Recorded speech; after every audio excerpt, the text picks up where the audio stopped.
नमस्कार।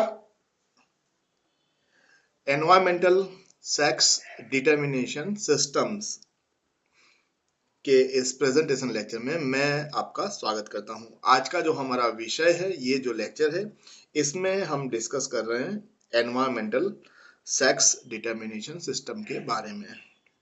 आप जानते हैं ये जो लेक्चर है, ये पार्ट 1 लेक्चर है और पार्ट 1 जो लेक्चर है ये इस टॉपिक का इंट्रोडक्शन है।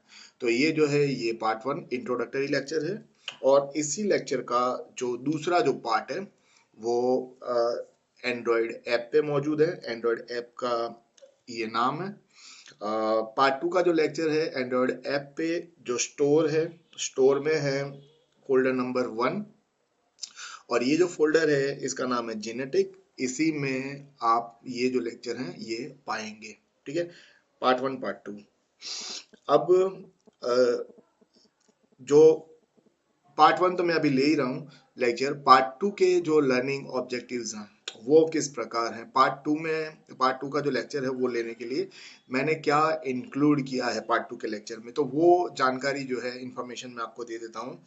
तो पार्ट 2 के जो लर्निंग ऑब्जेक्टिव है, देखिए यहाँ पे लिखा है, यहाँ पे 1 2 और 3 तीन फिल इन द ब्लैंक्स रखा है मैंने। तीन जो प्राणी हैं, ठीक है, स्पीसीज 1 2 एंड 3 और ये तीसरा वाला जो है इसका साइंटिफिक नाम। ठीक है, अब ये तीन प्राणी हुए।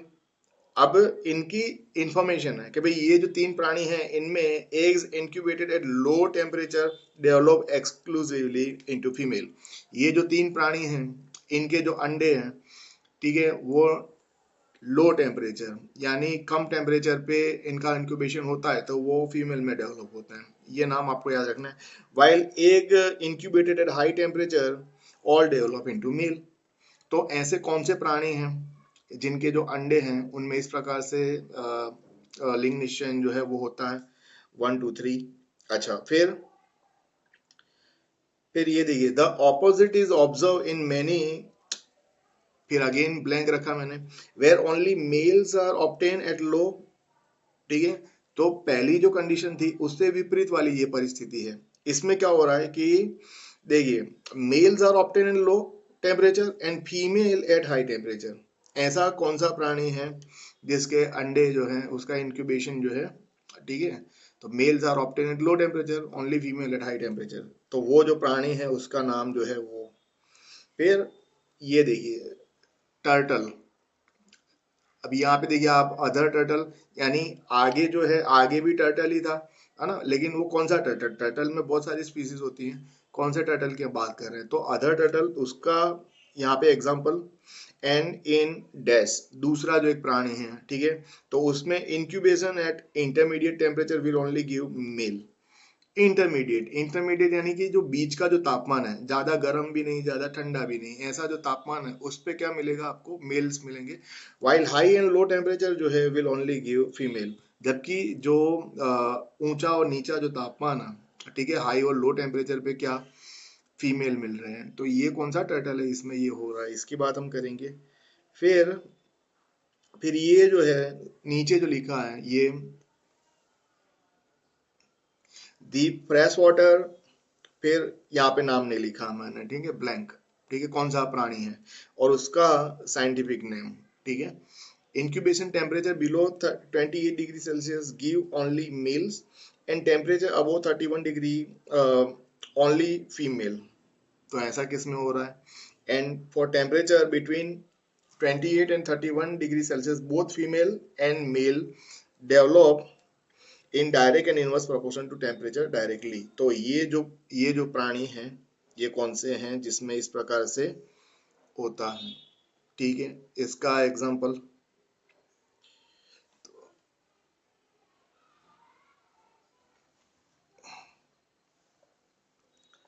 फिर ये, इसके बाद ये पॉइंट है। तो देखिए एग्जांपल जो है, एग्जांपल हुए अभी। फिर ये देखिए, role of temperature as a selector switch. Temperature, है ना, एनवायरमेंटल सेक्स डिटर्मिनेशन में टेम्परेचर जो है वो सिलेक्टर स्विच के तौर पे काम करता है। तो ये टेम्परेचर जो है सेक्स डिटर्मिनेशन में उसका काम क्या है, function of temperature in sex determination. फिर name of the two candidate temperature, sensitive protein that could be involved in this regulatory event, है ना। तो एनवायरमेंटल सेक्स डिटर्मिनेशन की जो प्रक्रिया है, जो टेम्परेचर से हो रही है, तो मेल और फीमेल का जो डेवलपमेंट है उसमें कौन से प्रोटीन है, दो प्रोटीन जो हैं, ठीक है। तो वैज्ञानिकों को ये लग रहा है कुड बी इन्वॉल्व, यानी अभी उन्होंने मोटा मोटा ऐसा जानकारी पाया है कि भाई ये जो दो प्रोटीन है ये एनवायरमेंटल सेक्स डिटर्मिनेशन में इन्वॉल्व हैं, ऐसा वैज्ञानिकों को लग रहा है। तो वो दो प्रोटीन कौन से हैं उनका नाम मैंने यहाँ पे लिखा है।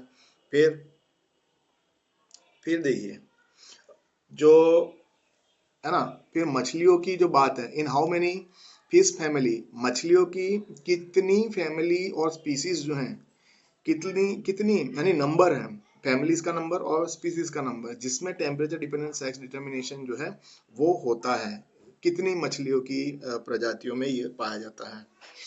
फिर सामान्य तौर पे जो मछलियां जो हैं इनमें मेल का जो डेवलपमेंट है कौन से टेम्परेचर पे होता है और फीमेल का डेवलपमेंट जो है वो कौन से टेम्परेचर पे होता है। फिर नेम ऑफ मरीन मेटाजोन ग्रुप, है ना, मरीन मेटाजोन जो है वो कौन सा है जिसमें टेम्परेचर से सेक्स डिटर्मिनेशन होता है। फिर साइंटिफिक ने उसके बाद में scientific name and species name of mosquito, यानी जो मच्छर की एक जात होती है ना, एक स्पीसीज है मच्छर की जिसमें टेम्परेचर से सेक्स डिटर्मिनेशन होता है। तो ये मच्छर का नाम क्या है, मच्छर का साइंटिफिक नाम क्या है जिसमें तापमान से यानी कि टेम्परेचर से सेक्स डिटर्मिनेशन होता है, लिंग निश्चय होता है, ये मच्छर कौन सा है ना। उसके बाद में जो फिगर है वो इंक्लूड करी है, तो ये वाली जो फिगर है ये यहाँ पे देखिए, यहाँ पे जो लिखा है figure temperature dependent sex determination a schematic representation of the relationship between sex ratio and incubation temperature in reptile. तो यहाँ पे क्या है, यहाँ पे एक फिगर जो है वो मैंने इंक्लूड करी है, और ये जो फिगर है उसमें आप देखेंगे जो एक्स एक्सिस है, एक्स एक्सिस पे क्या है, टेम्परेचर है, और जो वाई एक्सिस है उस पे सेक्स रेशियो है, प्रोडक्शन ऑफ मेल। तो और बीच में पूरा ग्राफ है और उसमें जो एनिमल है उसका पिक्चर है, उस तरह से ये पूरा आपको मिलेगा। 1 2 3 ग्राफ है, छोटे छोटे हैं, तो उसको आप देखोगे तो पूरा जो आइडिया है वो आपको आ जाएगा। फिर इसके बाद में अब देखिए एनवायरमेंटल जो सेक्स डिटर्मिनेशन है ना, तो how ESD is controlled by steroid biosynthesis। ESD environmental sex determination में स्टीरॉयड बायोसिंथेसिस किस तरह से ESD को कंट्रोल करता है ना। तो ऐसे कौन से दो एंजाइम हैं जो एनवायरमेंटल सेक्स डिटर्मिनेशन में इन्वॉल्व हैं, उन दो एंजाइम का नाम क्या है। फिर देखिए रोल ऑफ द एंजाइम, एक इसमें से ये जो दो एंजाइम की बात कर रहे हैं इसमें से एक जो एंजाइम है वो मेलनेस के लिए है और दूसरा जो है वो फीमेल डेवलपमेंट के लिए रिस्पॉन्सिबल है। फिर वैज्ञानिकों ने क्या किया कि ये जो दोनों एंजाइम है इनका जो काम है, ठीक है, वो देखने के लिए उन्होंने क्या किया, इंजेक्शन ऑफ एंजाइम इनहिबिटर। अब देखिए एंजाइम इनहिबिटर है, तो एंजाइम इनहिबिटर जो है वो क्या करेंगे, तो एंजाइम इनहिबिटर वो उन्होंने इंट्रोड्यूस किए, ठीक है, एंजाइम इंट्रोड्यूस किए हैं, तो जो एग जो है, ठीक है, जिसमें डेवलपमेंट हो रहा था उनके अंदर उन्होंने क्या किया, एंजाइम इनहिबिटर जो है वो उन्होंने इंजेक्ट किया। तो उसकी वजह से क्या है, development of male and female जो है उसके ऊपर असर पड़ा। तो जो मेल बन रहा था वो फीमेल बन गया, फीमेल बन रहा था वो मेल बन रहा, ठीक है, मेल जो बन रहा था वो फीमेल और फीमेल जो बन रहा था वो मेल में कन्वर्ट हो गया। तो ये एंजाइम इनहिबिटर जो है उसका रोल है ना, वो कौन सा है उसकी बात। फिर temperature effect on gene for the production of enzyme, temperature effect on gene for the production of enzyme, ये हमको बात करनी है। देखिए टेम्परेचर जीन के ऊपर किस तरह से असर करता है। फिर फिगर है, एक और फिगर है, effect of temperature on gender determination, एक फिगर और इंक्लूड करिए। इसमें एक्स एक्सिस पे टेम्परेचर है, वाई एक्सिस पे परसेंटेज ऑफ हैच मेल्स, है ना, वाई एक्सिस पे परसेंटेज यानी टकावारी, है ना, और हैच यानी हैचिंग यानी सेवन, और मेल यानी नर, है ना। तो वाई एक्सिस पे क्या है कि जो सेवन होके जो नर जो प्रोड्यूस होते हैं उसकी टकावारी है, और जो एक्स एक्सिस है उस पे तापमान है डिग्री सेल्सियस में। और यहाँ पे आप देखेंगे तो ये वाली जो फिगर है, ये वाली जो फिगर है, इसमें स्पीसीज 1, 2 एंड 3। तो अब स्पीसीज 1 जो है जिसमें लो टेम्परेचर पे मेल, हाई टेम्परेचर पे फीमेल, फिर दूसरी जो स्पीसीज है ना, लो टेम्परेचर पे फीमेल, हाई टेम्परेचर पे मेल, और तीसरा जो स्पीसीज है उसमें इंटरमीडिएट जो टेम्परेचर है उसमें मेल, हाई लो पे फीमेल। तो ये जो तीन स्पीसीज है, तीन जो प्राणी है जिसमें इस प्रकार से होता है, उनका नाम क्या है, वो आप फिगर वो मैंने इंक्लूड करी है। तो देखिए किस तरह से पार्ट 2 का जो लेक्चर है मैं डिलीवर कर रहा हूँ, ठीक है, उसका पूरा जो आइडिया है मैंने आपको दिया, ठीक है। और आप जानते हैं जब भी आप मुझे यूट्यूब पे पाते हैं, जब मैं लेक्चर लेके आता हूँ यूट्यूब पे, तो दैट मीन्स वो जो लेक्चर है पार्ट 1 और पार्ट 2 जब मेरे ऐप पे अपलोड हो जाते हैं तभी मैं यहाँ पे आता हूँ यूट्यूब पे, है ना। तो ये पार्ट 1 पार्ट 2 मैंने अपलोड कर दिया है मेरे ऐप पे, तो आप देख सकते हैं, लेक्चर को समझ सकते हैं, और आपके नोट्स आप बनाइए, वो बहुत ही इम्पोर्टेंट है, ठीक है। और मेरा तो अब ये जो लेक्चर है इसकी हम शुरुआत करते हैं।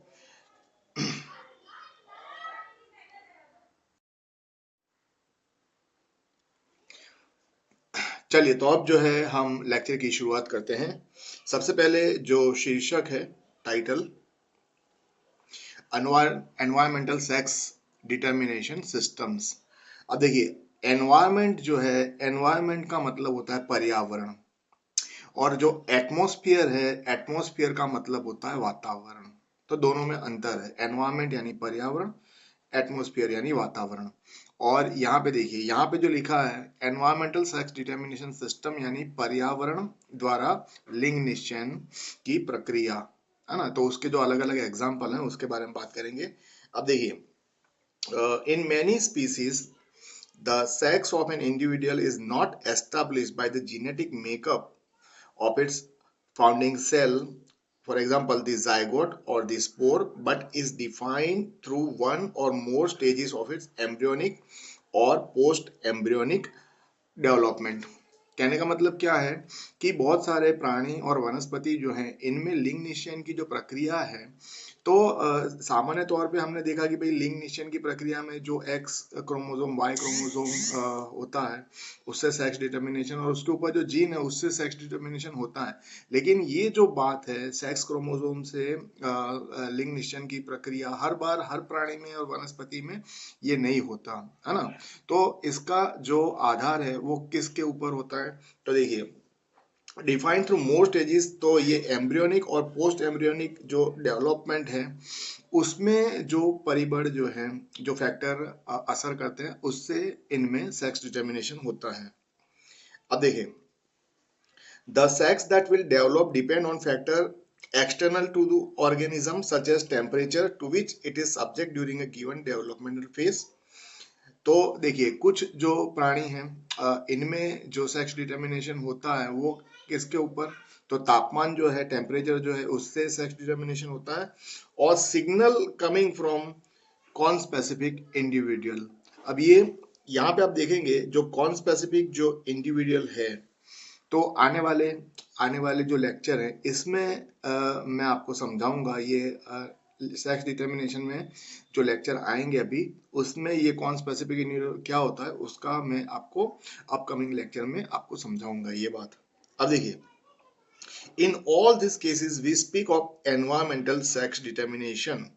अब यहाँ पे हम जो भी बात करेंगे वो किसके बारे में, तो जितने भी एग्जाम्पल हम डिस्कस करने वाले हैं वो एनवायरमेंटल सेक्स डिटर्मिनेशन के बारे में होंगे। चलिए अब देखिए,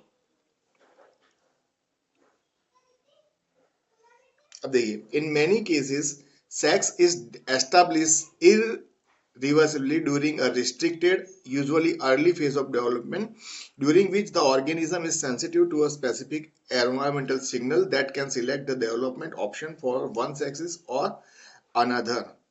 तो देखिए यहाँ पे आप देखेंगे कि बहुत सारे जो प्राणी हैं उनका जो लिंग निश्चयन है, ठीक है, तो वो लिंग निश्चयन जो है, तो आप देखेंगे कि भाई जो शुरुआत का जो स्टेज है, ठीक है, फेज ऑफ डेवलपमेंट, तो डेवलपमेंटल स्टेज में जो तापमान रहता है उससे लिंग निश्चयन होता है ना। तो यहाँ पे आप देखिए in many cases sex is establish during a restricted usually phase of development during which the organism sensitive specific environmental signal. तो डेवलपमेंट स्टेज में जिस प्रकार का जो एनवायरनमेंट के इफेक्ट में आते हैं उस हिसाब से उनका लिंग निश्चयन जो होता है। और इसके अलावा और in other cases the environmental determination of sex is associated form of sequential hermaphroditism, ठीक है, so that the sex of an individual changes sometime more than once in the course of its life। अब देखिए, अब ये जो point है इसमें यहाँ पे जो लिखा है सीक्वेंशियल हर्मेफ्रोडाइटिज्म, अब ये हर्मेफ्रोडाइटिज्म जो है, तो जो पिछला जो लेक्चर लिया मैंने, ठीक है, 2 लेक्चर पहले, है ना, sex determination and sex chromosome, उस लेक्चर में मैंने ये जो बात है हर्मेफ्रोडाइटिज्म जो है वो फिश वाला जो एग्जांपल है उसमें मैंने आपको समझाया था कि किस प्रकार कुछ जो प्राणी हैं, वो हमने जो मछली वाला जो एग्जांपल देखा फिश वाला, उसमें हमने देखा कि भाई एक ही जो प्राणी है उसमें टेस्टिस भी होते हैं, ओवरी भी होती है, और जो मेल जो है उसका कन्वर्जन, मेल जो है मेल वो फीमेल में कन्वर्ट भी हो सकता है। तो ऐसे जो किस्से हैं उसको क्या कहते हैं, हर्मोफ्रोडाइटिज्म। तो यहाँ पे जो प्राणी जगत है, जो एनवायरमेंट है, पर्यावरण जो है ना, तो ऐसे भी प्राणी होते हैं कि वो कुछ टाइम तक मेल होते हैं और बाद में जाके फीमेल में कन्वर्ट हो जाते हैं। तो यहाँ पे देखिए, तो यहाँ पे जो लिखा है ये जो पॉइंट है इसमें द एनवायरमेंट डिटरमिन सेक्स, तो यहाँ पे देखिए, तो जो तापमान है, तो कई बार ऐसा भी होता है जो तापमान है उससे कई जो प्राणी हैं शुरुआत में मेल रहते हैं और बाद में जाके फिर जो है वो फीमेल में कन्वर्ट हो जाते हैं। तो ये भी एक ऐसा भी होता है। फिर देखिए,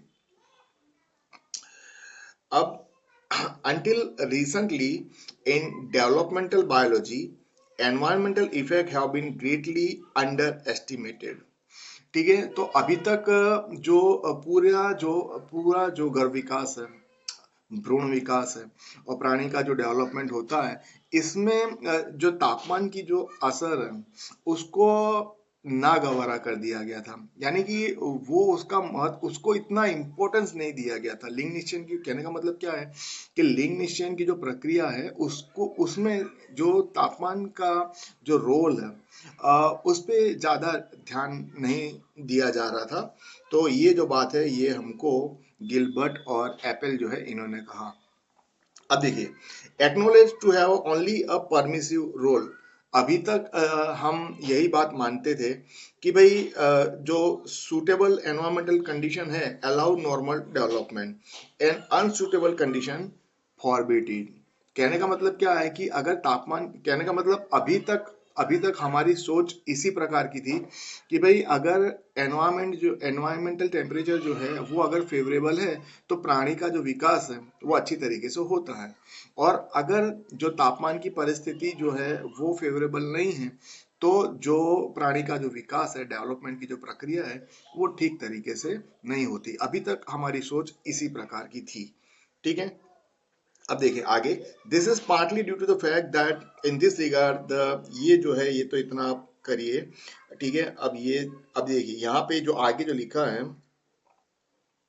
देखिए, however the environment can have an instructive role in development। देखिए अब जो है, जो मॉडर्न जेनेटिक्स में जो रिसर्चर जो है, साइंटिस्ट जो है वो काम कर रहे हैं, तो अब ये बातें जो है सामने आ रही हैं कि भाई जो एनवायरनमेंट है वो भी बहुत इंपॉर्टेंट रोल प्ले करता है सेक्स डिटर्मिनेशन की प्रक्रिया में। अब देखिए, in the recent times this role in the normal development of various organism has been increasingly appreciated. तो अब ज़्यादा में ज़्यादा जो रिसर्च है वो सामने आ रहा है कि भाई जो सेक्स डिटर्मिनेशन, बहुत सारे जो एग्जांपल हैं अब सामने आने लगे हैं कि जिनमें ऐसे बहुत सारी प्राणी हैं, इनमें ये देखा गया है कि जो तापमान जो है वो बहुत अहम रोल प्ले करता है सेक्स डिटर्मिनेशन की प्रक्रिया में। अब देखिए, environmental sex determination is a form of phenotypic plasticity, है ना। जो पर्यावरण से जो लिंग निश्चयन की जो प्रक्रिया है वो क्या है, फिनोटाइपिक प्लास्टिसिटी का एक स्वरूप है। तो this is defined as the correspondence of one genotype to more than one distinct phenotype, the production of which depend on the environmental condition in which the individual develop। अब कहने का मतलब क्या है, ये जो बात यहाँ पे लिखी है आपने फिनोटाइपिक प्लास्टिसिटी, तो इसका डेफिनेशन क्या है। तो देखिए यहाँ पे आप यहाँ पे हम एक एग्जांपल से समझते हैं। मान लीजिए कोई अंडा है, एग है, ठीक है। अब ये जो अंडा है, ठीक है, उसमें जितने भी क्रोमोसोम है, उसका जो उसमें जितने भी क्रोमोसोम है, जितने भी जीन है, ठीक है, वो तो है ही। अब ये जो अंडा है, इसका ये जब अंडा जो है इंक्यूबेशन हैचिंग जब हो जाएगा, तब अंडे में से नर प्रोड्यूस होगा कि उसमें से मादा बाहर आएंगे, है ना। तो इसका जो आधार है वो किसके ऊपर है। तो यहाँ पे जो फिनोटाइपिक प्लास्टिसिटी जो है, इसमें आप देखिए कि भाई अंडे के अंदर जो क्रोमोसोम है और उसका जो जीनोटाइप है वो तो एक ही है, लेकिन इसके जो फिनोटाइप है या तो नर होगा या तो मादा होगी, ठीक है। वो किसके ऊपर आधार रखता है, तो वो बात डिपेंड करती है तापमान के ऊपर, है ना। तो तो इसी को हम क्या कहते हैं, एनवायरमेंटल सेक्स डिटर्मिनेशन। जो ये फिनोटाइपिक प्लास्टिसिटी है उसका मतलब हम इसी तरीके इसका डेफिनेशन इस तरह से करेंगे कि भाई जो भी अंडा है उसमें जीनोटाइप तो फिक्स है। अब वो जो अंडा है उसमें से नर भी प्रोड्यूस हो सकता है या तो मादा जो है वो भी प्रोड्यूस हो सकती है। यहाँ पे जीनोटाइप एक ही है लेकिन फिनोटाइप जो है वो ज्यादा है, वो मतलब होता है फिनोटाइपिक प्लास्टिसिटी का। तो अब देखिए ये जो है, ये डेफिनेशन जो दी हमको, ये जो है ये फस्को एंड मिनेली 2010 में ये इंफॉर्मेशन हमको प्रोवाइड किया। चलिए अब देखिए, अब यहाँ पे जो है, अब जो टेम्परेचर जो है, टेम्परेचर सेक्स डिटर्मिनेशन जो है, इसमें अब देखिए, environmental temperature is among the factor involved in phenomena of phenotypic plasticity। तो देखिए, पर्यावरण का जो तापमान है वो ऐसा परिबळ है, वो क्या रिस्पॉन्सिबल है फिनोमिना ऑफ फिनोटाइपिक प्लास्टिसिटी, मैंने आपको अभी समझाया। And among the most notable trait that can be influenced by temperature is the sex of an individual. तो आप देखिए, ऐसा लक्षण है जो तो कौन सा लक्षण, लिंग निश्चयन का, और जिसमें तापमान की जो असर है वो बहुत ही सिग्निफिकेंट है। अब ये वाली जो सिस्टम है, तो ये वाली जो सिस्टम है,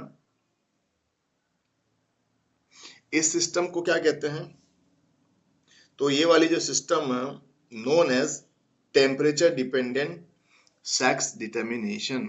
ये जो सिस्टम है इसको शॉर्ट में TSD कहते हैं, है ना, तापमान आधारित लिंग निश्चयन की प्रक्रिया, TSD। अब देखिए, इन ओविपेरस एमनियोट्स, ओविपेरस एमनियोट्स का मतलब क्या होता है, जो प्राणी एग ले करते हैं, अंडे देते हैं, ठीक है, विथ TSD। और ये जो अंडे हैं, अंडों पे जो तापमान की जो असर होती है, इफेक्ट होती है, तो ऐसे कौन से प्राणी हैं, टोटरा, फिर और ऑल क्रोकोडाइल, है ना। टोटरा, क्रोकोडाइल, क्रोकोडाइल यानी जो इसको मगर कहते हैं गुजराती में, मगर, है ना, क्रोकोडाइल्स। और फिर मैनी टेस्ट्यूडिनेट्स, फिर लिजार्ड, स्नेक्स। और इन सभी में जो होता है टेम्परेचर जो है, ठीक है, टेम्परेचर का टेम्परेचर से इनमें लिंग निश्चयन होता है ना। Sex is irreversibly established by the incubation of temperature during the middle third of the embryogenesis।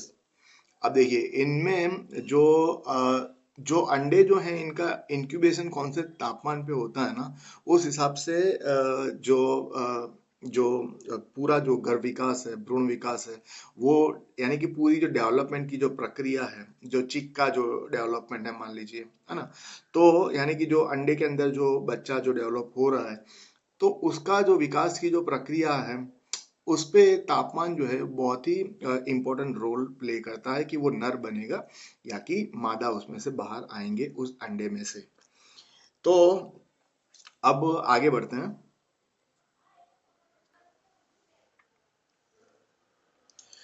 चलिए, तो यहाँ पे जो लिखा है environmental control of sex determination, ठीक है, यहाँ पे भी जो है डिस्कस कर लेते हैं।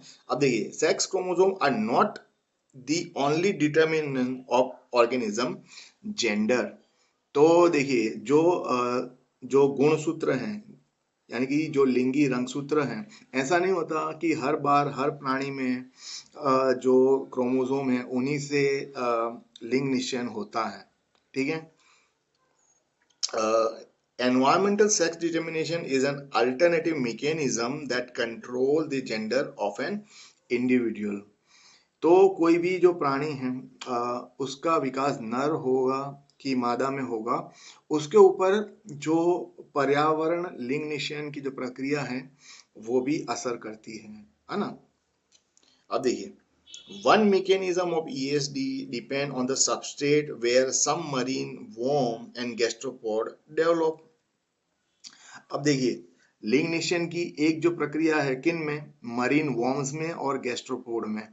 तो आप देखें कि मरीन वॉर्म और गैस्ट्रोपोड में कहाँ है, तो ये जहाँ पे जो सबस्ट्रेट है, यानी कि समुंदर में या तो नदियों में जहाँ पे इनके जो एग ले हो रहे हैं, ठीक है, तो वो जो सबस्ट्रेट है, कोई रॉक है मान लीजिए पानी के अंदर, तो उसमें टेम्परेचर कैसा है, उससे उस हिसाब से मेल या तो फीमेल जो है वो डेवलप होते हैं, है ना। तो यहाँ पे देखिए, one mechanism of PhD depend on the substrate. यहाँ पे देखिए, जो सबस्ट्रेट है जिसके ऊपर एग लेइंग हो रहा है, उससे मरीन वर्म और गैस्ट्रोपोड जो हैं वो डेवलप होते हैं, ठीक है। फिर the environmental temperature during egg development also play a major role in gender determination in turtle, lizard, crocodile and alligator. तो आप यहाँ पे देखिए, तो पर्यावरण का जो तापमान है, तो ड्यूरिंग एग डेवलपमेंट, है ना, जो अंडा जो है उसमें जो भ्रूण विकास और जो गर्भ विकास की जो प्रक्रिया है, उसके ऊपर कैसा तापमान जो है उसकी असर होती है, उससे आप देखिए। तो यहाँ पे आप देखिए, जो टर्टल है, टर्टल यानी टर्टल यानी जो, देखिए आपको पता है टर्टल और टॉर्टोइस, है ना, टर्टल और टॉर्टोइस जो है इनमें भी अंतर होता है ना, इनमें डिफरेंस है, इनमें भेद है, ठीक है। तो जो जो पानी में भी रहते हैं टर्टल, और जो टॉर्टोइस हैं वो आपको लैंड पे, यानी जो जो कछुए हैं, है ना, तो वो कहाँ पे हैं, जमीन पे हमको देखने को मिलते हैं टॉर्टोइस। और कुछ जो हैं जो पानी में भी रहते हैं वैरायटी, तो टर्टल है, फिर लिजर्ड है, क्रोकोडाइल है, फिर एलिगेटर। अब अ, तो यहाँ पे देखिए, क्रोकोडाइल और एलिगेटर जो है इनमें भी फिर अंतर है, ठीक है। तो ये सारे जो एग्जाम्पल हैं, इनके एग्जाम्पल जो हैं, अब हमको आगे लेक्चर में इनके जो एग्जाम्पल हैं वो हमको डिस्कस करना है ना। इनके जो एग्जाम्पल हम पे कि भाई लो टेम्परेचर पे किस में मेल डेवलप होता है ना, किस में तो लो टेम्परेचर में मेल डेवलप हो गया, किसमें हाई टेम्परेचर में फीमेल, फिर इंटरमीडिएट जो टेम्परेचर है इसमें कौन सा एनिमल है। तो ये सारे जो एग्जांपल हैं वो, फिर एंजाइम का रोल हमको देखना है, ठीक है, प्रोटीन कौन से इन्वॉल्व है, वो सारी जो बातें हैं वो हमको करनी है। तो लर्निंग जो ऑब्जेक्टिव है वो मैंने आपको शुरुआत में ही बताया कि आगे हमको जो डिस्कशन है पार्ट 2 में वो हमको किस तरह से करना है, वो मैंने आपको समझा दिया। तो यहाँ पे आप देखिए, the effect of temperature on gender determination varies from species to species. तो आप देखिए, जो तापमान की जो असर है लिंग निश्चयन की प्रक्रिया में, वो अलग अलग जाति में अलग अलग होती है ना। तो अब आगे का जो डिस्कशन है वो हम पार्ट 2 में इसको कंटिन्यू कर रहे हैं। अब मेरा जो कॉन्टेक्ट डिटेल है वो भी मैं आपको दे देता हूँ।